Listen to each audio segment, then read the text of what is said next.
Assalamualaikum warahmatullahi wabarakatuh. Bismillah, alhamdulillah, assalatu wassalamu ala rasulillah wa ala alihi wa sahbihi wa mawalah. Yang selalu kita harapkan bimbingan, doa dan berkahnya beliau, guru-guru kita yang mulia. Yang pertama, mari kita panjatkan puji dan syukur kita kehadirat Allah Subhanahu wa Ta'ala atas perkenaannya kita dapat dipertemukan dalam channel Barisan Para Wali. Yang kedua tentunya sholawat dan salam kita aturkan kepada beliau Baginda Sayyidina wal Maulana Muhammad sallallahu alaihi wasallam yang selalu kita nantikan syafaatnya fi dini wa dunya wal akhirah. Baik pemirsa Barisan Para Wali Channel, berikut ini akan kami bacakan manaqib dari Sayyidina Abu Bakar As-Siddiq radhiyallahu an sebagai salah satu sahabat Rasul yang juga beliau adalah gurunya para guru. Beliau adalah Sayyidina Abu Bakar As-Siddiq radhiyallahu an. Semoga Allah meridhoinya. Maulana Jalaluddin Rumi dalam Matnawi menyebutkan, bulan melintasi konstelasi zodiak pada satu kali malam. Lalu mengapa kamu menyangkal Mi'raj? Sungguh menakjubkan. Sang mutiara, yakni Nabi SAW ini layaknya 1000 bulan. Ketika dia membuat satu isyarat, maka bulan akan terbelah menjadi 2, dan mukjizat itu ditampakkan pada rekahan bulan. Tetapi masih saja manusia terbelenggu dalam kebodohan. Sudah menjadi tugas dan titah Nabi serta Rasul di balik pusaran galaksi dan bebintang adalah keutamaan dari pusaran galaksi dan revolusi bebintang. Lalu kamu akan menyaksikan tugas serta titah itu. Sayyidina Abu Bakar As-Siddiq radhiyallahu an, khalifah pertama juga imam dari segala imam yang telah menerima ilmu rahasia dari sang mutiara semesta Rasulullah sallallahu alaihi wasallam. Di palung hatinya telah tertancap keyakinan akan kebenaran agama. Allah telah memberikan kehormatan dan penghargaan terhadap beliau sehingga ada beberapa ayat suci Al-Quran yang ditujukan untuknya. Adapun orang yang memberikan hartanya di jalan Allah dan bertakwa dan membenarkan adanya pahala yang terbaik atau syurga, maka kelak kami menyiapkan baginya jalan yang mudah. Quran Surat Al-Lail ayat 5 sampai dengan 7. Sementara itu Quran Surat Al-Lail ayat 17 sampai dengan 20 menyebutkan, dan kelak akan dijauhkan orang yang paling bertakwa dari neraka itu, yang menafkahkan hartanya di jalan Allah untuk membersihkannya, tetapi dia memberikan semata-mata karena mencari keridhaan Tuhan yang Maha Tinggi. Ibnu Jauzi bertutur bahwa seluruh para ulama dan sahabat Nabi sepakat bahwa ayat di atas ditujukan untuk Sayyidina Abu Bakar radhiyallahu an. Hingga seluruh manusia memanggilnya dengan sebutan Al-Atiq atau orang yang paling saleh, pengantar cahaya kebenaran. Surat Al-Ahzab ayat 56 menyebutkan, Allah beserta malaikat-malaikatnya memberikan sholawat kepada Nabi. Abu Bakar bertanya jika beliau termasuk dalam keberkahan itu, maka ayat 43 menyebutkan, Dia selalu memberikan rahmat kepadamu dan malaikat-malaikatnya, dan Dia akan memberikanmu mengeluarkan kamu dari kegelapan menuju cahaya. Dan Dialah Maha Penyayang kepada orang-orang beriman.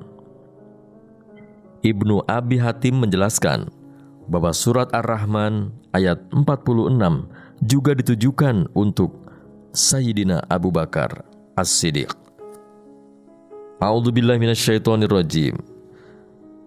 Dan bagi orang yang takut akan saat menghadap Tuhannya ada 2 surga. Mereka itulah orang-orang yang kami terima dari mereka amal yang baik yang telah mereka kerjakan, dan kami ampuni kesalahan-kesalahan mereka bersama penghuni-penghuni surga sebagai janji yang benar yang telah dijanjikan kepada mereka. Quran Surat Al-Ahqaf ayat 16. Ibnu Abbas mengatakan bahwa ayat tadi menjelaskan bahwa beliau Sayyidina Abu Bakar radhiyallahu an, Allah telah memberikan kepadanya kehormatan dan ketinggian makom dibandingkan dengan para sahabat Nabi lainnya. Lalu Ibnu Abbas menambahkan bahwa surat Ali Imran ayat 158 ditujukan untuk Abu Bakar dan Umar. Dan sungguh, jika kamu meninggal atau mati, tentulah kepada Allah saja kamu dikumpulkan. Terakhir, kehormatan tertinggi bagi Abu Bakar yang telah mendampingi Nabi saat hijrah dari Mekah ke Madinah. Ayat tersebut adalah ketika orang-orang kafir atau kaum musyrikin Mekah mengeluarkannya dari Mekah, sedang dia salah seorang dari 2 orang ketika keduanya dalam gua. Di waktu dia berkata pada temannya, "Janganlah kamu berduka cita, sesungguhnya Allah beserta kita." Quran Surat At-Taubah ayat 40. Dan beliau merupakan perawi hadis Nabi SAW. Nabi Muhammad SAW bersabda, Allah akan memberikan kemuliaan kepada manusia melalui jalan-jalan menujunya. Namun ia akan memberikan jalan yang khusus bagi Abu Bakar. Dikala terbit atau terbenamnya matahari, sinarnya yang memancar itu tidak pernah menyinari pada seseorang yang lebih baik selain Abu Bakar, melainkan para nabi dan rasul. Tak satu pun yang mampu mengungkap seandainya tidak aku tuangkan ke dalam hati Abu Bakar. Tak seorang pun tahu bahwa aku berhutang dan tidak mampu membayar hutangku kepada Abu Bakar. Untuk itu, aku memohon pada Allah untuk membayarnya pada hari perhitungan. Masih sabda Rasul, jika aku mengambil teman akrab atau khalil selain Tuhanku, maka aku akan memilih Abu Bakar, karena dia adalah saudara dan sahabatku. Masih sabda Rasul, Abu Bakar lebih utama daripada kamu, bukan karena banyaknya sholat dan puasa, tetapi karena rahasia yang menghunjam pada dasar hatinya. Imam Bukhari mencatat dari Ibnu Umar yang bertutur bahwa pada zaman Nabi, kita tidak pernah menempatkan seseorang pada tempat tertinggi selain Abu Bakar, lalu Umar, selanjutnya Utsman. Imam Bukhari menceritakan dari Muhammad ibnu Al-Hanafiyah putra Ali karramallahu wajhah, saya bertanya pada bapakku, siapakah manusia terbaik setelah Nabi Allah? Beliau menjawab, Abu Bakar. Lalu saya bertanya lagi, lalu siapa lagi? Beliau menjawab, Umar. Saya takut beliau akan berkata selanjutnya Utsman. Lalu saya bertanya, selanjutnya adalah ayah. Beliau menjawab, aku hanyalah manusia biasa. Imam Tabrani mencatat dari Mu'ad yang berasal dari Nabi yang bersabda, aku mendapatkan ilham saat kuletakkan seluruh amalan alam semesta ke salah satu takaran, dan diriku berada pada takaran lainnya, maka lebih berat timbanganku. Ketika kuletakkan Abu Bakar pada takaran, dan amalan seluruh manusia pada takaran lainnya, maka timbangan Abu Bakar lebih berat. Ketika kuletakkan Umar pada takaran, dan seluruh amalan manusia pada takaran lainnya, maka timbangan Umar lebih berat. Lalu Utsman kuletakkan pada takaran, dan seluruh amalan manusia pada takaran lainnya, maka timbangan Utsman lebih berat. Lalu timbangan itu semakin menaik. Hakim menceritakan bahwa Sayyidina Ali karamallahu wajhah pernah ditanya, "Duhai petinggi keimanan, ceritakan kepada kami tentang Abu Bakar." Dia menjawab, "Dialah yang disebut oleh Allah sebagai As-Siddiq melalui lidah Nabi, dan dia pengganti atau khalif setelah Nabi. Kami menghormatinya dalam agama kami dan kehidupan kami." Dan banyak lagi hadis yang menceritakan tentang keutamaan Abu Bakar As-Siddiq dengan kelebihannya dibandingkan dengan para sahabat lainnya. Sayyidina Abu Bakar adalah teman dekat dan sahabat tercinta dari Nabi Muhammad SAW. Dia diberkahi semenjak awal sampai menjadi orang utama. Seluruh hidupnya, segenap dukungannya, dan semua kecintaannya dicurahkan pada Nabi Muhammad SAW. Atas kualitas dan segala kehormatan yang dimilikinya, maka dia diberi gelar Asy-Siddiq atau orang yang paling jujur. Dialah orang pertama yang masuk Islam langsung melalui Nabi Muhammad SAW. Dia tidak pernah lagi memuja berhala pada zamannya. Dia masuk Islam tanpa sanksi ataupun keraguan. Beberapa tahun kemudian Rasul bersabda, "Ketika aku menyebarkan Islam kepada seseorang, maka dia selalu menampakkan kesangsian dan keragu-raguannya, dan bahkan mereka mengelak dengan berbagai alasan, kecuali Abu Bakar. Dialah orang yang masuk Islam tanpa kesangsian atau ragu-ragu, dan juga tanpa beralasan. Dialah orang yang pertama memberikan dukungan, menasehati untuk selalu tabah, serta selalu mendukungku pada tahun-tahun sulit di Mekah. Dialah yang berbicara pertama menjelaskan dan menerangkan tentang Islam kepada orang yang baru masuk Islam pada suatu malam saat hijrah di Madinah, di mana perjanjian Hudaibiyah telah disepakati. Hanya Abu Bakar mengingat dengan penuh keimanan. Dia menyarankan kepada sahabatnya, "Janganlah mengkritiknya, tetapi tetaplah berpijak setia pada Nabi."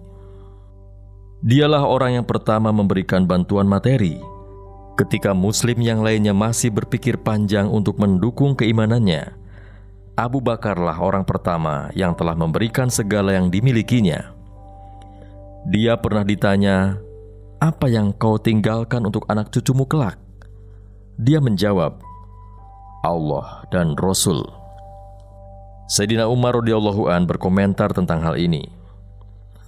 Tidak ada yang dapat melebihi pengorbanan Abu Bakar terhadap Islam.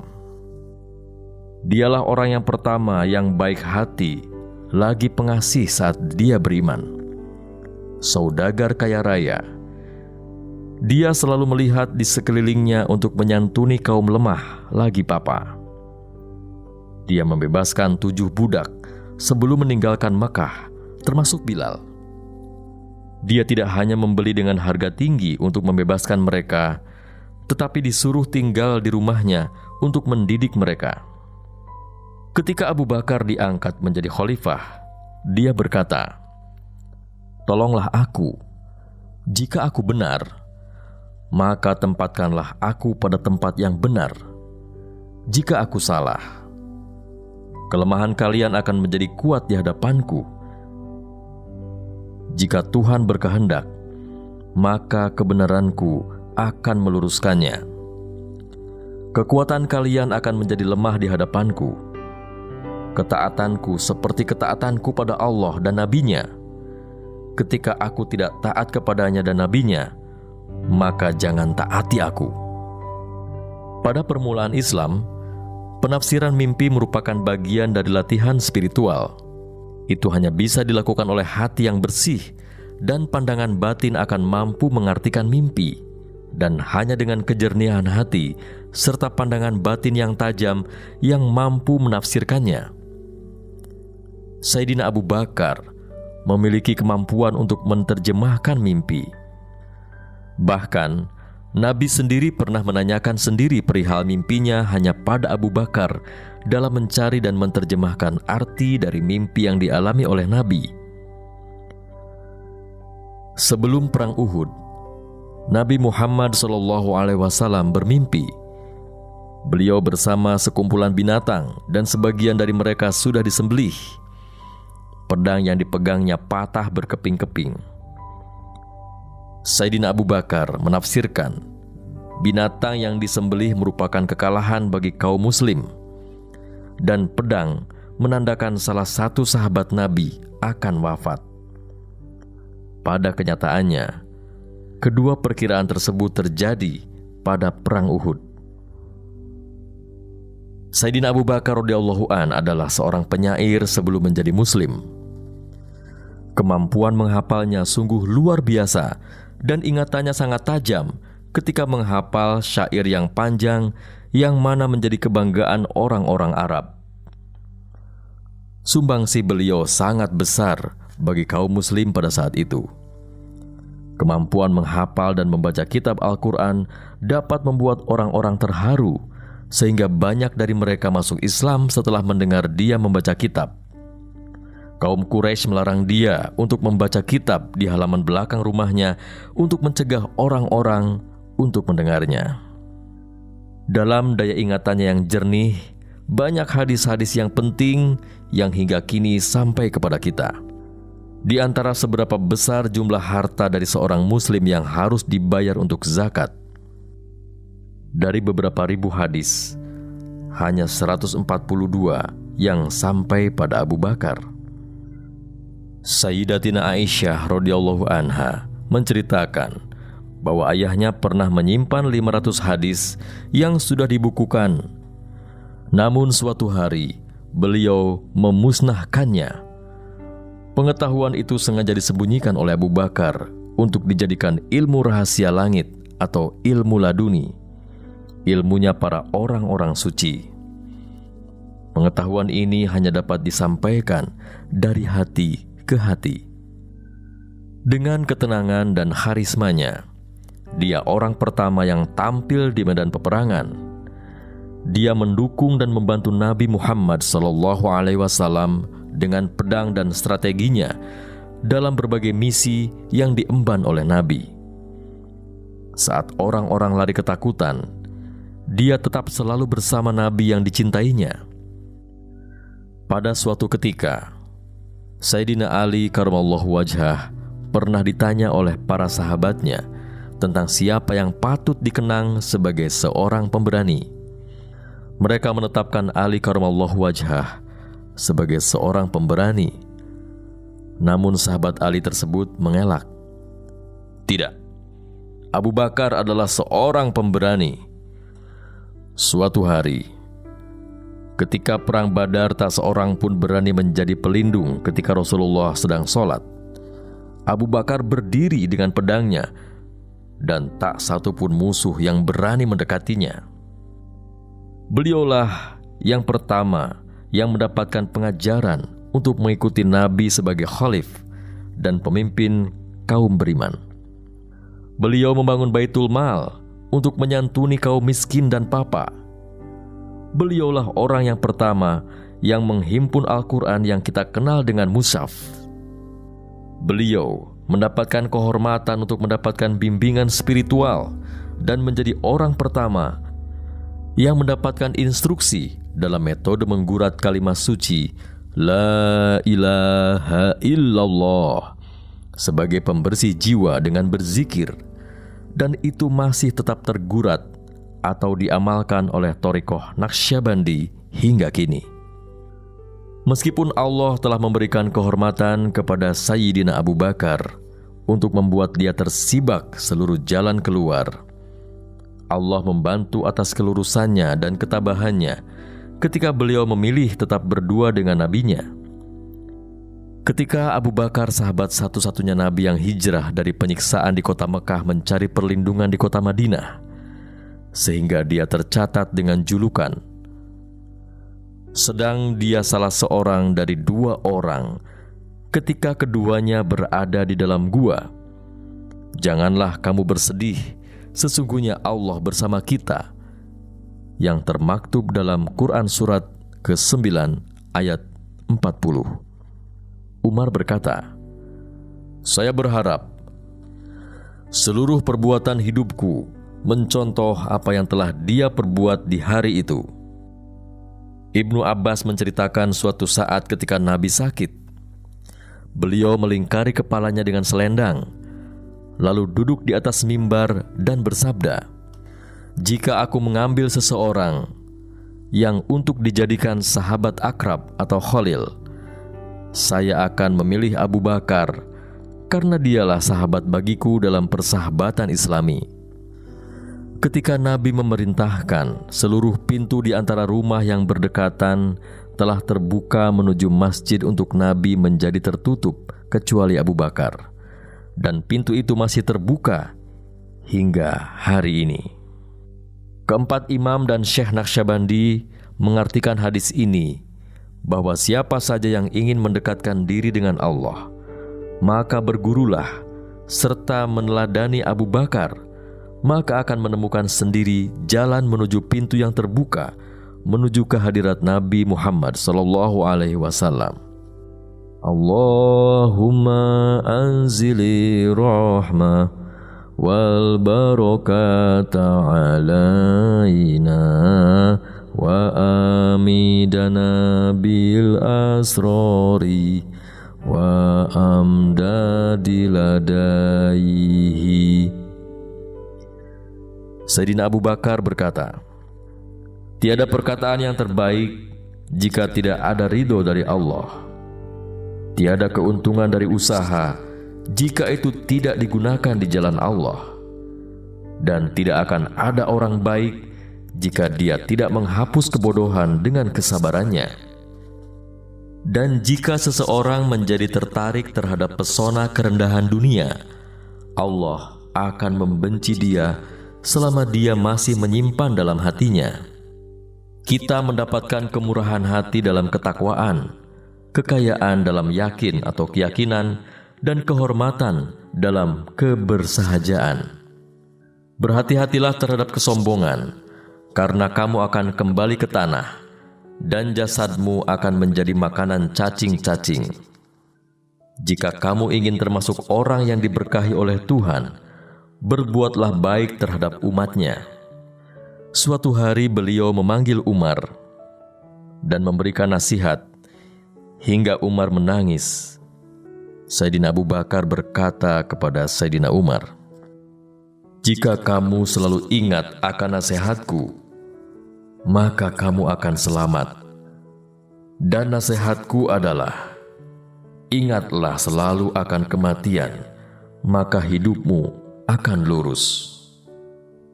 Keagungan bagi Tuhan yang tidak diberikan pada makhluknya, bagaimanapun juga untuk mencapai pengetahuan tentangnya, kecuali ketidakperdayaan dan keputusasaan mereka akan kesungguhan mereka atas hasil yang dicapai oleh mereka.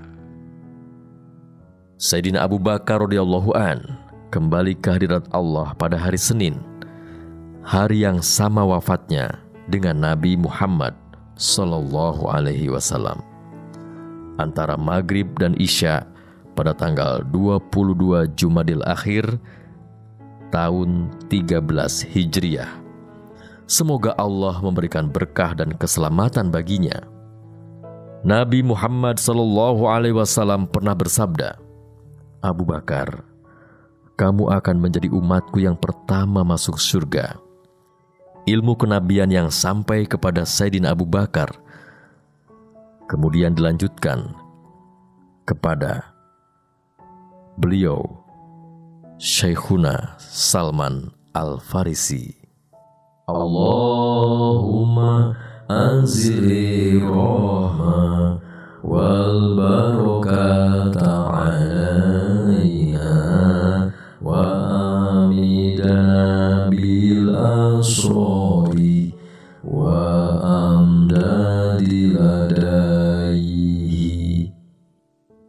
Pemirsa barisan para wali channel yang mudah-mudahan dirahmati Allah, demikian pembacaan manaqib dari Sayyidina Abu Bakar radhiyallahu an